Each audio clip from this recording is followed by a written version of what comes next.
Ladies and gentlemen, please welcome to the stage, McIntyre. Oh, come on. Oh, behave. Yay! I'm clapping you. Oh, marvellous. Look at this. Love all this. Bravo. Out of town. So welcome, ladies and gentlemen, welcome to what is a celebration of... It's 25 years since my first ever stand-up gig. Yeah.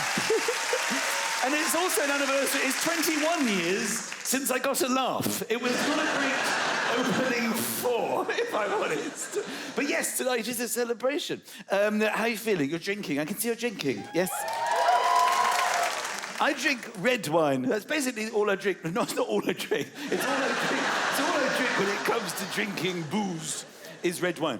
And I drink it faster. This is something that's changed in the 25 years. If you want to know how my life has changed, well, one thing is that I drink wine faster. My wife and I, we drink as a team at home. We drink as a team. If we open a bottle of wine, well, one of us will open it and the other one will say, oh, you're such a bad influence. And then we will drink the wine rapidly. At the beginning of our relationship, I would recork the wine. We would have a glass. Do you remember the days when you would just have a glass of wine at home and then put the cork back in the bottle? Then the next day, oh, there's still some wine from yesterday. Would you like another glass? 2, 3, 4 days later, smelling the wine. Is this wine okay? I mean, it's 5 days old now. Now, literally, we open a bottle of wine and we drink it without even knowing. You just keep refilling and drinking until you realise, oh my goodness, we've just finished the entire bottle in 12 minutes. I think it's been 12 minutes. And I don't know if you do this, but I blame the wine. I sort of, oh, what is this? What is this wine? It's very easy to drink, isn't it, darling? So the other week, I had a little plan. I came up with a plan to try and curtail this wine bottle drinking at home. I said to my wife, I said, darling, tomorrow is Sunday. Tomorrow is Sunday.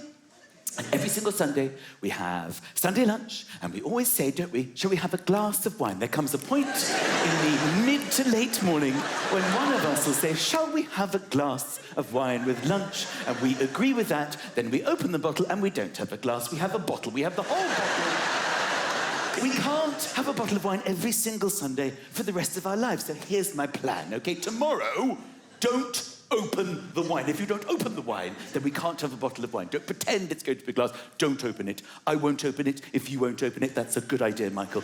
Don't open the wine, and I won't open the wine. Okay? Deal? Deal. Cheers to that. We were pissed at the time. Cheers to that. Anyway, we had a plan. So, Sunday comes.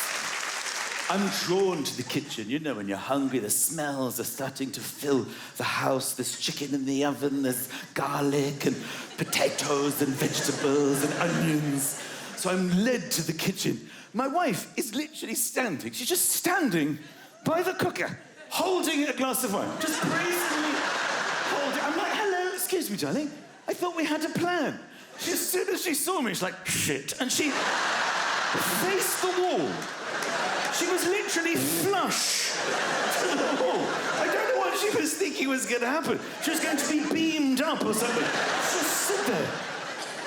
Then she tried to edge out of the door was behind me. I don't know her plan. So I waited for her to turn around. She's like, hi, darling, are you hungry? Are you hungry? Are you hungry? I'm like, what is that? What's that behind your back? She's like, oh, what? Do you mean, the wine? It's like, yes, we had a deal. She said, I know we had a deal. I wasn't going to... I had every intention of not opening the wine. It's just that I had to open it.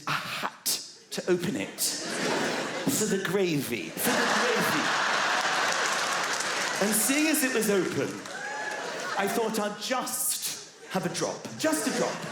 Seeing as it was open. Just a drop. Yes, this is the terminology that we use to make ourselves feel like we're not drinking too much. Just a drop. Let me explain how much wine was in my wife's enormous, full-to-the-brim wine glass, okay? This is not a drop. If you went to the optician said, put 1 drop in each eye daily. You would not go home, get 2 enormous wine glasses, Fill them both entirely with eye drops and then pour that into your eyeballs. That is not the prescription. Then she looks at me. She looks at me and she says, darling, would you like a drop? It's like time stood still. As I came out with another classic, well, maybe just a splash. Maybe just a splash. So before you know it, we've dropped and splashed our way to the entire bottle in about 9 minutes. You do have a drop, the last drop, when you realise, oh my God, we've done it again. We've just had an entire bottle of wine in under 10 minutes. My wife's like, it's my fault, I should never have opened it. We had a deal, I'm sorry, I shouldn't have opened it. I'm saying, no, darling, don't blame yourself, it's me, I joined you. I shouldn't have joined you, but we can't every single Sunday for the rest of our lives have a bottle of wine. But then I'm like, hang on, shh, we haven't. We haven't had a bottle of wine because you used some. You used some for the gravy. To which she said, no, I haven't made the gravy yet. So we can't have Sunday lunch without gravy, darling. I don't remember Sunday. I know it was fun. It was a giggly day. I also know that I've started recommending we have gravy with every meal now, every meal. What's for dinner tonight? Sushi. I think we should experiment and try it with gravy. I'll go to the office. What would you like in your sandwich, Michael? Gravy sandwich, please. Sandwich. Every time I see the word sandwich, I see the D in the middle. There's a D in the middle of the word sandwich is sandwiched, the letter D. It's sandwich. You don't say that. You don't say sandwich. You say sandwich. Sandwich, because it's silent. Shh. Yes, it's one of the silent letters. The English language was created by English people. I don't know when, but we decided to get letters to form words so we can communicate, but we also decided to sprinkle, for no apparent reason, letters within these words that are silent, shh, forever. Why? Why? Like the word hour, for example. Why is the word hour spelt with an H? Why is there an H? The silent H. Nobody has ever said, I'll see you in a hour. I'll see you in a hour. I'm just going to pick up the sandwich. I'll be back in a hour. Half a hour. Half, even half has an L in it. Half a hour. How long is the journey? About half a hour to a hour. The sandwich shop is half a hour away. It's a waste of everybody's time. Subtle. Would anybody object if it was spelled S-U-T-L-E? Not a single person would. But there's a B in the middle going, shh, just ignore me. Just ignore me forever. I'm silent. I've been left here, left behind. I don't know, I was destined for another word, baboon, but here I am with you. How I long to be in the word baboon where I have a purpose. Like all those words that should begin with N, but have a K. Of all the letters, why would a K be silent? Knickers. Why is it knickers? Knuckles. So I've been thinking about this, as you can probably tell, and I think we should have a day. We should have a day. Silent letter day. Where they all come out to play. It would be on a Wednesday. A Wednesday. Sometime in the autumn. In the autumn.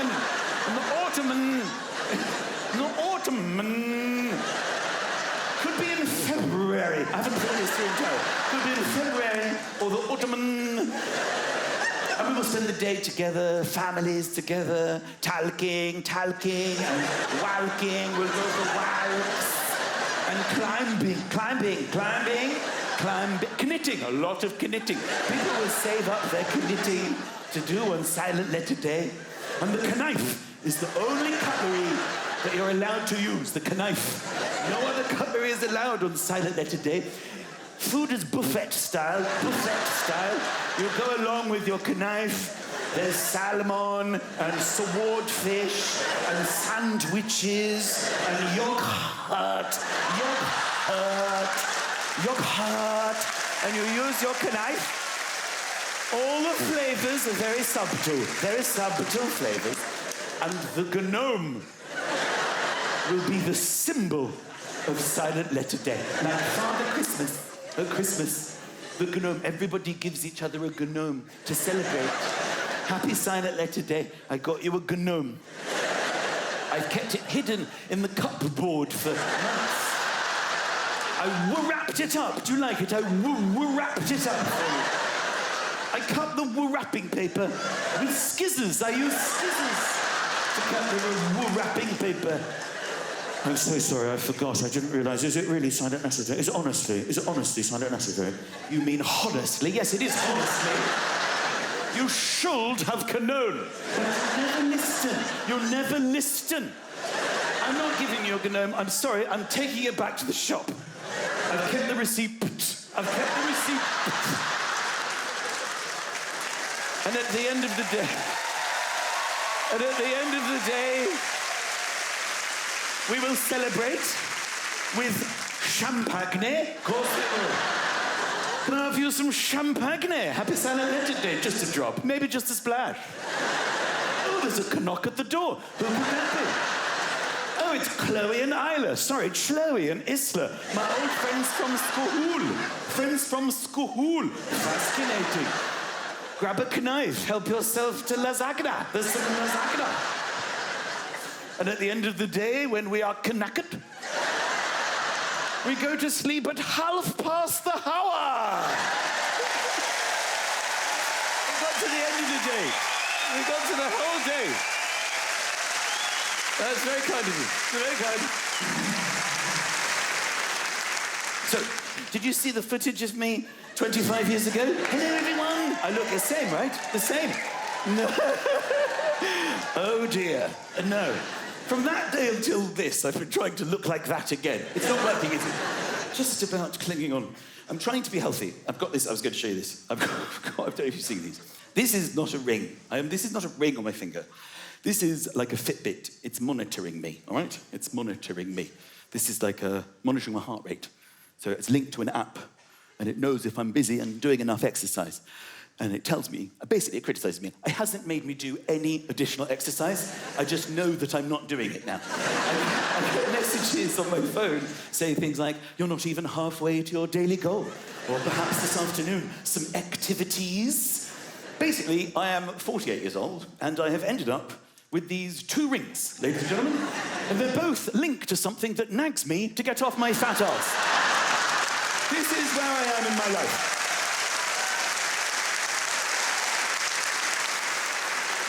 I've tried to diet many, many times. Many times. It's not really, it's worked a little bit. It's not great. It's a good suit. It's all right. There's one person who's acknowledged that maybe I'm looking a little bit better, but it's not ideal. No, I don't need you individually to pretend I look good. I've had a lot of diets. I've started a lot. I've had a lot of day ones. Do you know what I mean? When you have day one, where you announce, this is day one of my diet. But you never make it to day 2. I've never really made it. I don't remember day 2, etc. I remember day 1, and I was going to tell you about the worst day 1 that I've ever had. So this was a couple of years ago. I was going to America. I was in America. I was in Beverly Hills. It was in Los Angeles. It was all paid for. So I was quite excited. I had a TV show. But I basically had a couple of weeks to lose weight, so I was focused, right? Day 1, focused. It's breakfast, nice hotel, I'm sitting there. And I saw what I wanted at the menu, and I saw somebody eating it. It was my favourite, Eggs Benedict. Eggs Benedict, my favourite. You know, it's like a muffin, and you've got ham, and you've got like eggs and hollandaise sauce, right? Eggs Benedict, my favourite. But I thought, I can't eat that, I'm on a diet, it's day 1. So I look at the healthy side of the menu. I've not really looked over there before. Really depressing, really depressing. It's in a different font. Oh, didn't like it. You can't even read it, it's like at a really low. And I saw this thing called egg white omelette. Egg white omelette with spinach. Egg white omelette with spinach. It's not food, is it? Egg white omelette. Egg white is not food, it's foreplay building to the yolk, all right? You're just eating the white, biding your time, but your focus is always on the globe, the half globe of yolk, as you start maneuvering it around the plate, waiting for your decision. Yolk time! Why would you take that away? It's not bad for me. Egg white on it, this thing. So I'm deliberating. Am I going to be a good person and get that egg white omelette? Am I going to be a bad person and get that eggs Benedict? Okay, and then while I'm deliberating, while I'm weighing it up in my mind, a supermodel walks in to the restaurant, to breakfast. I told you, it's a very fancy hotel. I don't know her name, but I knew she was somebody because everybody's whispering and she looked recognizable, all right? She was like 6 foot something, tiny, big, yoga things, right? Nothing, waist this size, hair everywhere, walking in, pouting like this.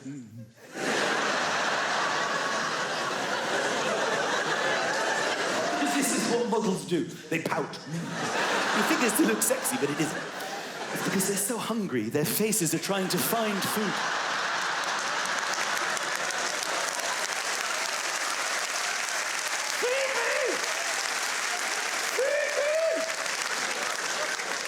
A waiter walked past with a croissant. She got dragged along in his slipstream. So she comes all the way over near me, right? She sits at the table, like, next to me, or next but one. And I have a plan. I come up with a plan. I'm like, okay, she's a tiny person. I'm going to follow her lead. Whatever she orders, I'm going to order the same. I'm listening in. I'm eavesdropping. So she sits down, and the waiter comes over. Hey, good morning. What can I get you? She's like, okay, could I just get my favorite, please? Eggs Benedict? Could I get eggs Benedict? So I thought, well, that's very surprising. I wasn't expecting that at all. But then she says, but could you just ask the chef just a few things, just for me, if it's cool? Could you ask him to serve it with no sauce? No, none of the sauce, please. I don't really like the sauce. Would you like it on the side? No sauce at all. Actually, no sauce. Also, sorry, the muffin. No muffin as well. Is that cool? And the ham. No ham. You hold the ham. And also the egg yolk. I don't really like the yolk bit. And maybe just to jazz it up a little bit, could you add something? I don't know, do you have some spinach or something? So basically what she did, she turned the eggs Benedict into an egg white omelette with spinach, with her chef instructions. I suppose so she could spend the whole day lying, saying, oh, I'm so stuffed, I had eggs Benedict for breakfast. But I know what happened. I heard her, and I thought, pretty decent idea. So the waiter comes over to me. He's like, have you decided what you want? I said, yes, I have decided, and I've decided to be healthy. So I'd please like the egg white omelette. But if you could please just ask the chef.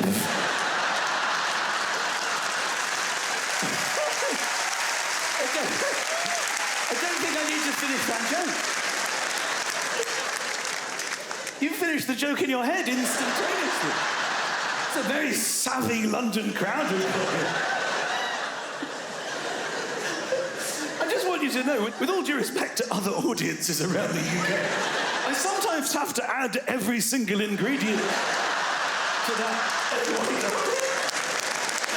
Not here, not London, not the Palladium. No, we've got a you're loving yourself. Yeah. You're like, look, we've got places to go, we've got people to see, we're busy people, okay? We've got a train, we've got to get the tube, all right? We get the joke, we see where it's going, we appreciate it, move to the next one, thank you. This is not a good start to day one of my diet. I have eaten eggs Benedict for all intents and purposes. So now it's lunchtime, same day, day one, same day, day one. I'm in my hotel room. I'm looking at the room service menu. I'm focused now. I'm like, come on. I got to get something healthy. And I see this nice thing, a rice bowl, chicken and vegetables. I thought, that's good. That's balanced, because I know you've got to have a little carbs at lunch. Rice bowl, chicken and vegetables. It's good. Ordered phone room service, rice bowl, chicken and vegetables. Waited for it to come. Normally, I'm excited, of course, with room service, because it's a pizza, it's a burger, it's a club sandwich. But rice bowl, chicken and vegetables, I'm not so excited on this occasion. Knock comes on the door, right? There's a knock on the door. I open the door. The room service man wheels it in. And then he says something so odd to me.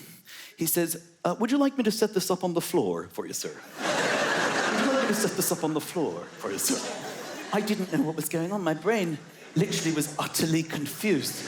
And this, why would he say such a thing? And then I thought, it's the Asian thing again. It's the Asian, I have this Asian vibe. He's being racist. So I was taken aback and I said, excuse me, no. I will be eating this on the table, thank you. So he puts it on the table, and then he clearly wants a tip, right? But I'm panicked. I've got no money. I've got no money, I've got no dollars, got no pounds. So I start frisking myself, to show good intention. But I know it's a fruitless frisk because I have nothing. So I'm going, oh, right, sorry, yes, just bear with me. Yes, sorry. Oh, yes, sorry, just bear with. I wonder, I might have gone round one too many times. It's getting quite creepy. Sorry, hold on, bear with.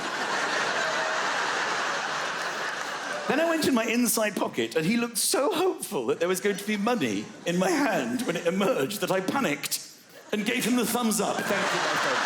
Thank you. Thank you for your service.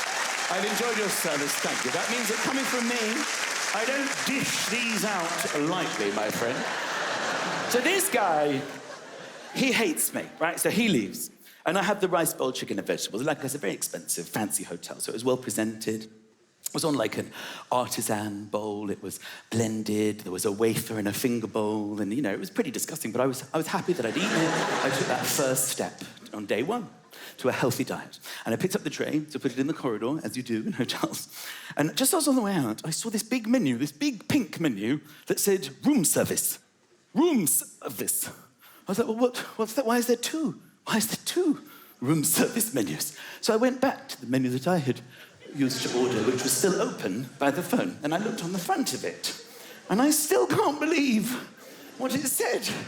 It said dog menu. Dog menu. Dog menu.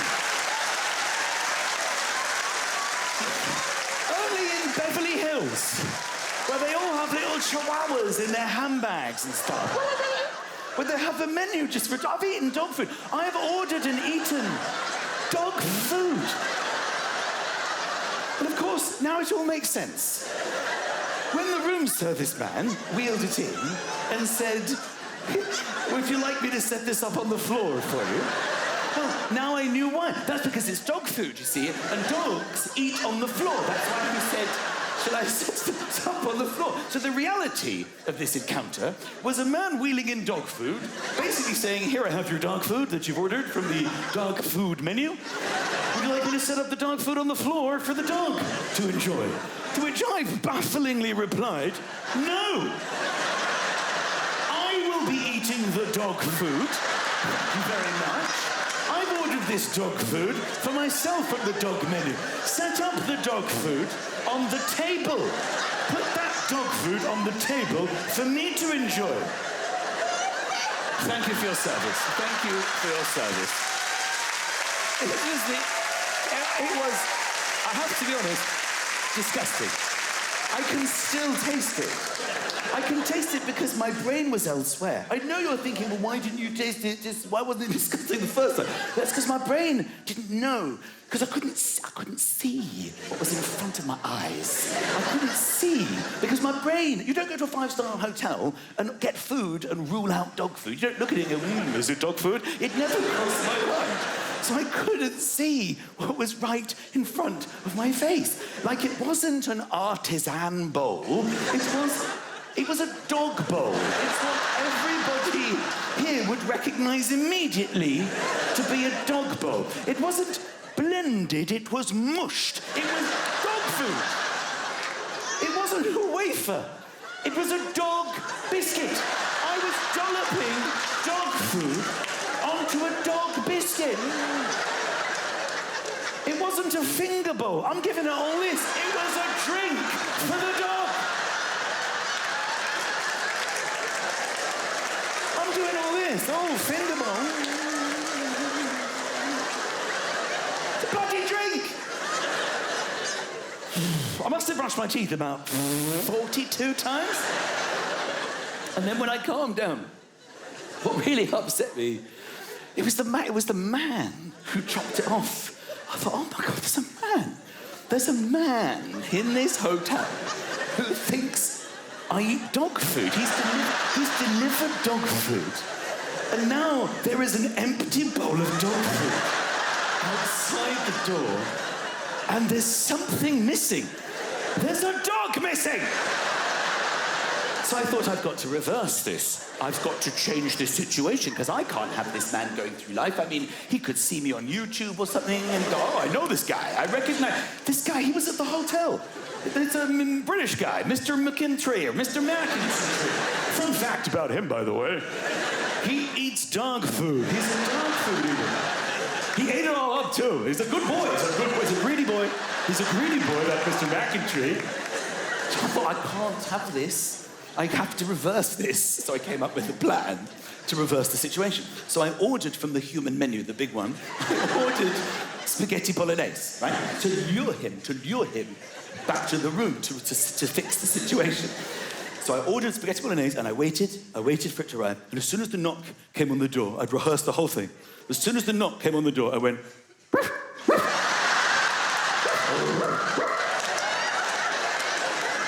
then really loudly I said, no, Benji, you've had yours, greedy boy, you've had yours. You go in the bathroom, that's Daddy's dinner, you go in the bathroom. I slammed the bathroom door and scratched a bit. Nailed it. Then I went to the front door and opened it. It was a different bloke.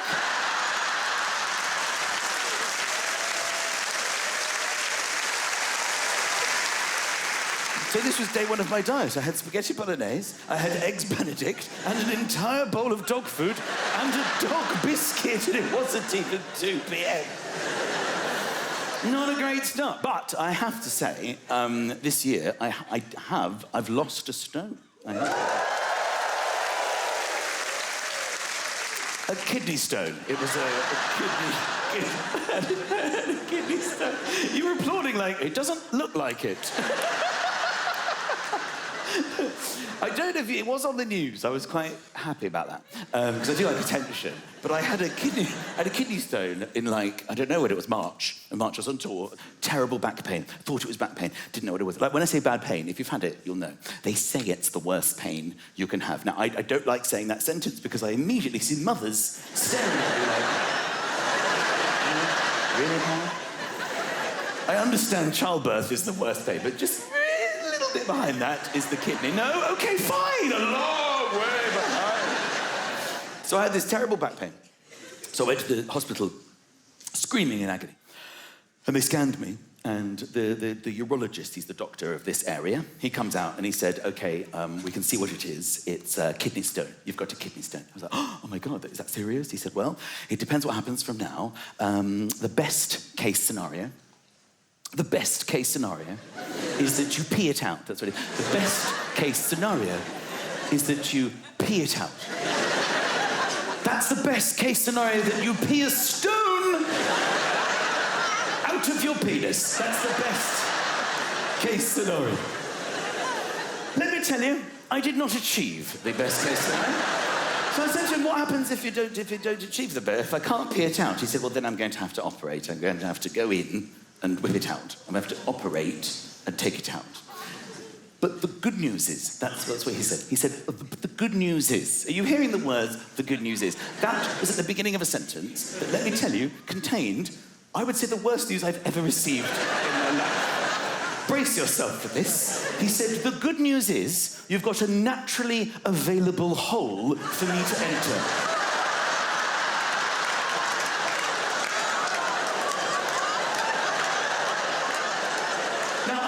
Know what hole he was referring to, because I've never thought of my body in terms of access holes. So I started pointing to holes that I hoped it was. I was like, oh, that's interesting. So you go in through the mouth and then down to the kidney. He went, no, I don't. No, I'm afraid not. I went, why would you go through the nose and then down? He went, no, I don't.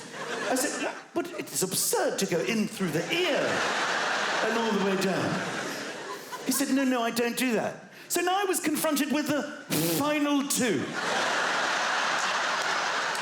Both of which I did not want to happen in my life. Honestly, when you are hoping that a surgeon is about to enter your anus, when you're hoping for that outcome, you are in trouble. So I was like, oh, you're going to go in there? He went, no. I went, fuck off. No, what are you talking about? He said, yes, in. Of all the places on God's earth that are no entry. This is the original one-way street plan. He said, no, I will. I do it all the time. I do it 2 or 3 times a day, he said. I just go in there. And he said, I'll whip it out. I just whip it out. No problem at all. And you think that would be it, right? It isn't. He said, then I'll put a stent. I'd never heard of a stent on your kidney, and that'll be in place for 2 days, right? That is going to stay there just to help the flow of things just for 48 hours, and there's a string attached to the stent, which will come out of the end of your penis, and I'll just tape it around. I'll tape it up for 2 days. I said, what do you mean tape it up? He said, just gaffer tape. I'll just gaffer tape it up. Then you're to come back to the hospital on Wednesday, and I'll just take the string and whip it out. I know, you're making that noise, hearing it. I live that. That's my life. You are looking at me differently. I look at me differently. I'm not the same person anymore. Then he says, with my wife in the room, he said, all I ask, please, Mr. McIntyre, is just for the 2 days that the stent is in place, if I could just ask you, please, to refrain from sexual activity.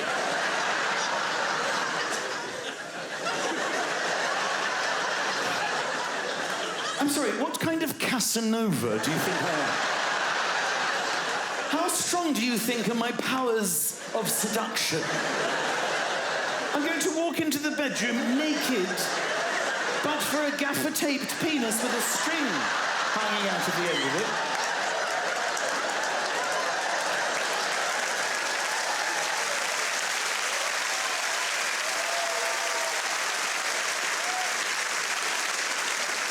Hey, babe. That kidney operation's got me surprisingly frisky. You remember pop-up books? Help yourself, come on. Well, clearly that wasn't going to happen. So I would love to tell you about the operation itself. I can tell you it was successful, but I can't remember most of it because I was on a lot of drugs, like all the drugs. They gave me all the painkillers, and I was happy. I mean, I've got to be honest with you, I was laughing a lot, but I have no recollection. Apparently, I was incredibly annoying as well to the nurses. My wife has told me, because I don't remember, but apparently I made a series of really bad jokes and laughed at them myself for like a long time. So I have no recollection of this, but apparently I was lying in the hospital bed on all these drugs, pre-operation, and the nurse came in and said, hello, Miss McIntyre, I'm going to take a urine sample. And I said, are you taking the piss? And I have no recollection. And then I laughed myself for over 20 minutes. They suggested sedating me. Then apparently she said, I'm going to take you through to theatre in a minute. I said, I can't perform now. Are you kidding? So now I have to drink water. This is the future for me. I have to drink water to make sure that you flush everything out. That's how I got the kidney stone. So I'm drinking so much water now. The problem is I need to pee all the time. So I had an incident I'm going to tell you about. And I'm going to tell you this story. And as I tell you this story, please keep in your mind an important word, which is misunderstanding, okay? So I need you to keep the word misunderstanding close. So I'm driving on the motorway, and as you do, I need to pee because I've been drinking so much water because I'm trying to look after myself. So I pull into motorway services. I just about made it, and I went to the men's room, okay, where they have the urinals. The urinals. Now, the urinals are where gentlemen pee, and there are rules of behaviour. Now, every man in here in the world knows the rules of etiquette, of how to behave at the urinals. There's only 2 rules. They're not written, they're not online. You just inherently know them, okay? Number 1, don't talk to strangers. That's obvious. This is not a place to begin a conversation, okay? Number 2, select a urinal as far apart from a peeing stranger as is available. So, if you go in and there's a gentleman peeing on the far left-hand side, you will clock that situation and then go all the way, if available, to the right-hand side to give yourself the biggest gap between you. Because you can see how weird and creepy it would be if you came in and ignored all of this availability and headed all the way up and sidled alongside a peeing stranger. Hello, my friend. You can see that's breaking 2 rules in one. That's the creepiest thing you could do. Well, maybe not. The creepiest thing you could do would be to share his. Move up, my friend. Come on, stop hogging. So those are the 2 rules. So back to the story, the misunderstanding. So I get out of my car, I run into the motorway services, and I go to the urinals, and there's nobody there. I've got the run of the place, okay? So I go on the far right. I pick the far right-hand urinal, and I've done that because I know if somebody comes in, they'll go far left because of the rules. So I'm peeing here, minding my own business. And in my peripheral vision, I notice a gentleman come in. And he does everything I'm expecting him to do. He doesn't say a word to me because of rule number 1. And he takes his place at the far left-hand urinal exactly as anticipated. But what I didn't see is that he wasn't on his own. He was with his son, a child. He was with a child, okay? I didn't see the child because he was obscured from my vision, and the boy was peeing at a lower down urinal that I didn't even know was there. So I thought it was just me and his dad. I didn't realize the kid was there. So when his dad spoke out loud to his kid, which is a totally normal thing for a father to do, I thought he was breaking rule number 1 and talking to me. And it was quite disturbing. So he's peeing over there, I'm peeing over here, and he just goes, right, now shake it like a good boy.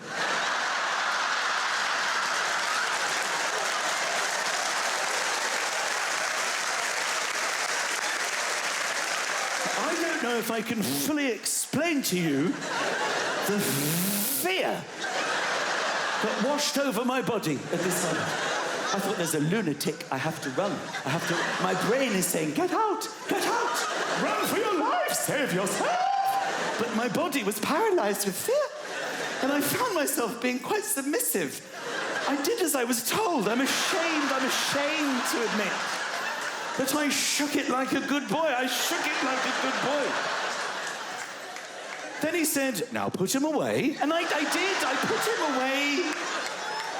I hadn't finished. I peed my pants a bit.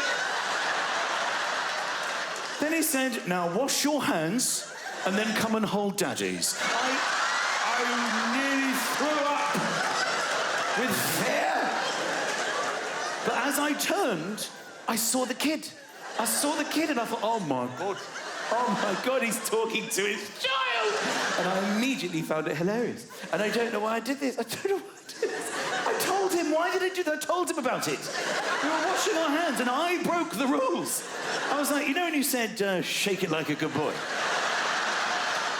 I thought you were talking to me.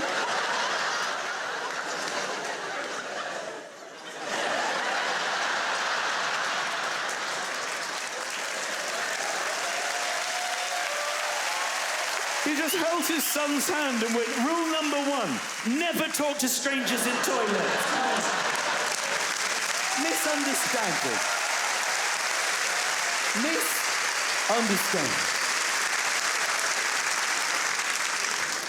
So let me just thank all of us for being out tonight and spending a little time. And I count myself amongst you, not being on our phones, because we are all addicted. I would assume that as soon as this show's over, every one of us will just check what's happening. Completely addicted to our phones. And I am too. I am on my phone all day, looking at rubbish. Now, my sons are on TikTok all the time. Young people on TikTok, they're the TikTok generation. So I thought I'd try it. I've become completely addicted to TikTok because it gives you videos. It just gives you videos. You don't type it in, it just gives you. It decides what you want. There's an algorithm. The more you watch stuff, the more it gives you stuff like that. And it's completely hypnotizing. You don't type it in. Like, I have no interest, for example, in lions fighting snakes to the death. It never crossed my mind to witness such an encounter. But I watched this video on TikTok of a lion fighting a snake, and it was brutal. And the lion won. He killed the snake and ate the snake. And because I watched it to its conclusion, TikTok has decided that I want to watch lions killing animals. I never typed it in, okay? Just like I never typed in nearly naked woman on the beach. I never typed it in. But there she is. And my crime is hesitation. Just because I hesitate, the algorithm picks up on it, all right? But I never typed it in because of thousands of years of evolution of man. I'm like, oh goodness, what's all that about? But then I'm like, come on, Michael, get a hold of yourself. Not literally, obviously. we're better than that, we're better than that. And then you just scroll, but it's too late. Now it's just lions, after snakes, after tits, after arse, after lions, after tits, after arse, after snakes. TikTok thinks I'm some kind of horny Tarzan. I'm not horny Tarzan. No one has ever thought of me as such.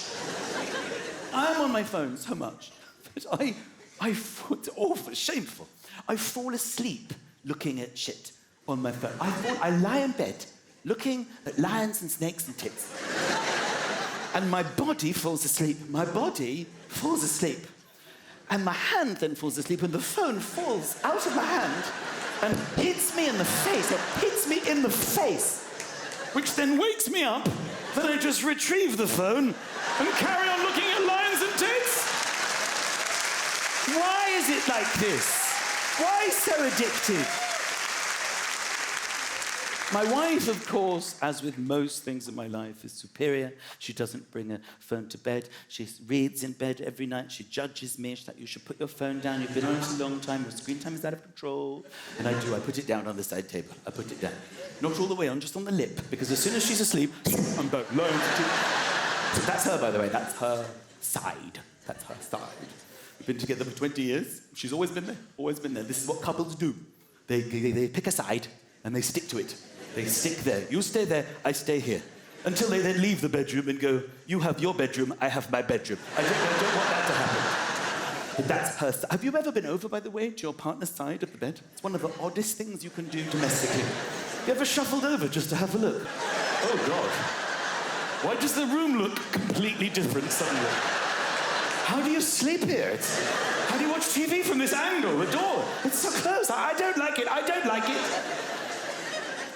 Also, I can't go over to her side because of this new mattress. We've got a new mattress which has been affecting things in the bedroom. So we went to buy this mattress, and the guy in the shop, he said, what would you like from your mattress? Would you like it firm or soft? And I was like, immediately, I said, firm. The firmest. I want the firmest. I love a firm mattress. I would like the firmest you can do. I didn't know you could choose. I just want one down from concrete. I want one down from concrete, please. The firmest. Then my wife's like, excuse me, don't speak. Michael, don't speak for us. Michael, the softest, please. Can we have the softest, please? I like a soft mattress. Can we have the softest? I said, darling, but I like a firm mattress. She's like, Michael, we want the softest. I said, well, why don't we just compromise and have medium? And then the guy in the shop, he said, don't worry, we can do both. And this is what we've ended up with. It's incredible. We have one mattress, it looks like one mattress, but it's split inside, you can't see it. And on my side is the firmest mattress you can get. And on her side is the softest mattress in the world. And I know you're thinking, well, that's great. You're both happy. No, didn't think it through. That's not how it's panned out at all. The problem is, when I roll over to initiate some level of intimacy, unfortunately, as soon as my body weight goes onto her side, we sink, like, rapidly. And she smashes her head on the base. Ow! Ow! My head! Get off me, Michael! Get off me! I don't know what goes on in your relationships, but my head! Get off me! It's not a sign that foreplay is going as planned. She's like, go back, you're crushing me. You're crushing me. And the problem is I can't. I don't know if you can visualize this, but the firm side is here. It's right up here. It's like a ski slope. It's like a seesaw. Like a seesaw. And I don't have the power. I can't get enough purchase to push it down. She's like, Michael, just get your leg over. It's like, I was trying that in the first place. Don't make your stupid jokes. You're hurting me. Go the other way. So I have to roll off her side of the bed. Unfortunately, as soon as I get out, she rebounds. It pins her up in the air. Lands on her face. Sort of spoils the mood. I have to walk around the bed apologizing. Sorry, darling, is your head okay? I'm so sorry. I won't do that again. Maybe on our anniversary we can make a plan. You know you're always welcome to come over to my side. You know, there's an open invitation over here on the firm side. You're always welcome on the firm side, okay? There's a few firm things over here if you ever care to investigate, darling. But we tend to sleep well. I'm quite good at falling asleep. I can fall asleep pretty much anywhere. My wife needs conditions to be perfect. She needs conditions to be perfect. When we turn the lights off at the end of the day, lamps go off and everything. Good night, darling. Love you. See you in the morning. Sleep well. She likes the room something called pitch black dark. She calls it pitch black dark. She looks for light in the darkness before criticising me. Right, Michael, sorry, darling. I don't think you've done a very good job, have you, tonight, of closing the curtains? What are you talking about? The curtains are closed. No, darling, you know I like it pitch black dark. Yes, I know, darling, but it is dark. It's dark. It's dark. No, darling, there's a tiny... Can you just see? If you squint, you can just see there's a tiny slither, like a ray of light, just hitting the back wall. Can you see it? If you could just about make it out. Yes, I think I can just make it out. But we're not sleeping over there, standing up against the wall, facing the window. We're sleeping over here. But, Michael, I do like it pitch black dark. But why don't you try closing your fucking eyes? You know you have 2 blackout blinds built into your own face. Isn't that amazing? They're automatic. You can close them like this. And... Oh, don't be rude, darling. I like it pitch black dark. Sort it out. So I have to get out of bed, I have to go to the curtains and start fiddling until she makes her announcement. That's it. Thank you. It's now pitch black dark. Now I have no way of finding my way back to bed. I'm stepping on dog toys. I'm knocking my foot on chairs. I forget on the wrong side. She sinks and smashes her head again on the face. Ow, my head! Then, of course, it's so quiet, isn't it, when you're in that zone, you know? The going to sleep zone, when you're both trying.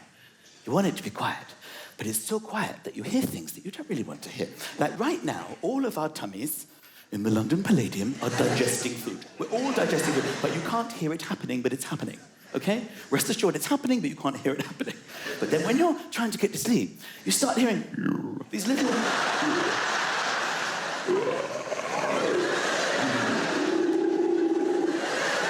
I don't even know whose tummy it is. Was that you, darling?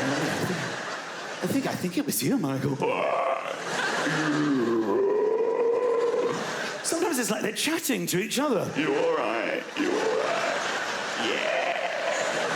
You had a good day? No. Can't believe that, another bottle of wine.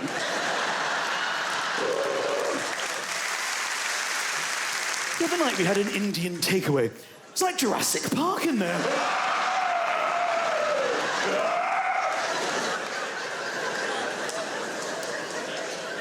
Then there's that weird moment when you feel the results of digestion. Now, I'm no biologist, so I don't really know what I'm talking about. But there's that moment when you feel fart moving down. You feel it moving into a final chamber. There's a sort of end zone of your body that inflates. And you're lying there realizing that you have a decision to make.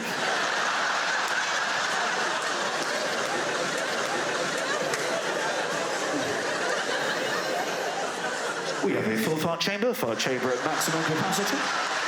100% full fart chamber, awaiting decision, release or retreat. Ooh.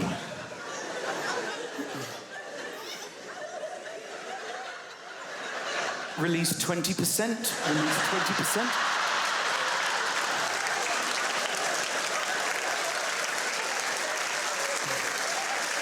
Mute audio.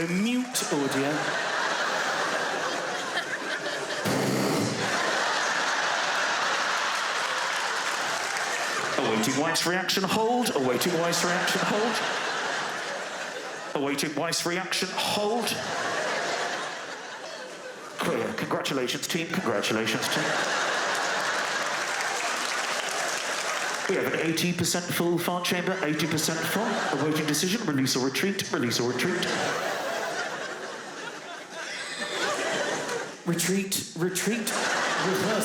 Reverse fart.